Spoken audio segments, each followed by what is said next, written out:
અને તમે ચાલુ જ પડી જાઓ. બીજા બધા શું કહે છે શું નહીં, ગામના બધા જે બી કહેતા હોય કે આનાથી તો નહીં થાય, એ બધું કહેવાના જ્યાં સુધી તમે પાસ નહીં થાવ ને પસંદગી પત્ર નહીં મેળવો ત્યાં સુધી. જે દિવસે તમે પાસ થઈ જશો ને એ દિવસે તમને બધા રિસ્પેક્ટથી જ જોશે અને તમને જે નહીં બોલાવતા હોય સામેથી બોલાવશે અને એમ જ કહેશે કે અમે કહેતા જ હતા કે આ પાસ થવાનો જ છે. બરાબર, એટલે લોકોની વાતોને તમે સાઈડમાં મૂકો. બરાબર, જુઓ, દરેક વ્યક્તિ છે ને એનો સમય અલગ અલગ હોય. અમુક 25 વર્ષે બી સિલેક્ટ થાય છે, અમુક 21 વર્ષે બી સિલેક્ટ થાય છે અને અમુક લોકો 35 વર્ષે પણ સિલેક્ટ થાય છે.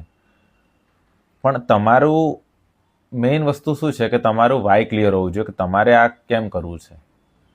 હું એમ નહીં કહેતો કે તમે 35 વર્ષ સુધી તૈયારી કરતા જ રહો. હું એમ પણ નહીં કહેતો કે તમે તૈયારી બંધ કરી દો. એ તમારા ઉપર છે, તમારે તૈયારી ચાલુ રાખવી કે બંધ કરવી. પણ જો તમે થોડાક પોઈન્ટ માર્ક્સ માટે રહી ગયા હોય અને તમે આ તૈયારી કરવા માંગતા જ હોય ને તમારે આગળ વધવું જ હોય આ ફિલ્ડમાં, તો પછી તમે હથિયાર ના મૂકી દો. તમે તૈયારી ચાલુ રાખો.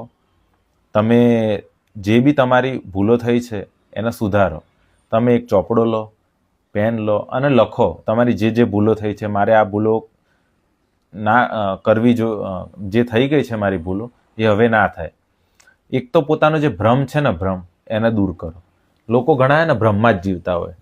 અમુક લોકો એમ જ વિચારતા હોય કે ભાઈ હું એક્ઝામ આપવા જતો રહીશ, ટેસ્ટ સિરીઝ નહીં આપવી. કાં તો અમુક લોકો એમ કે ડાયરેક્ટ ગ્રાઉન્ડમાં દોડી નાખશું, આપણે કંઈ જરૂર નથી અહીંયા ટાઈમિંગ લેવાની કે ગમે તે.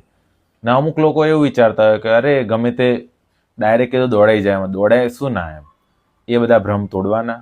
પોતે તમે ધારો કે એક વીકમાં એકવાર ટાઈમિંગ લેવાનું, તો તમને તમારી રિયલ તમે કઈ જગ્યાએ ઊભા છો ને એ સચ્ચાઈ ખબર પડી જશે. કેમ કે તમે ભ્રમમાં જીવશો ને તો તમે ક્યારેય પાસ નહીં કરી શકો.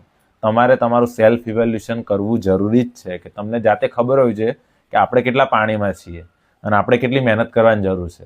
જ્યાં સુધી તમે હવામાં ગોળીબાર કર્યા કરશો ને કોઈ દિવસ ભેગું નહીં થાય. બરાબર, તમારે આજે રનિંગ કર્યું, કાલે રનિંગ કર્યું, એક વીક કર્યું, 10 દિવસ કર્યા, પછી તમારે તમારો કેટલો ગ્રોથ થયો એ ચેક કરવા માટે તમારે ટાઈમિંગ લેવો પડશે.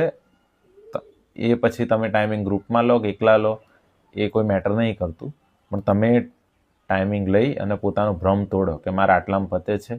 બરાબર, આ બધી તો આઉટ ઓફ ટોપિક વાત થઈ ગઈ. અત્યારે તો હું એટલું જ કહેવા માટે આવ્યો છું કે હું બધા વિડીયોઝ મૂકીશ. તમારા જે બી પ્રશ્નો હોય જે બી હોય એ તમે કમેન્ટ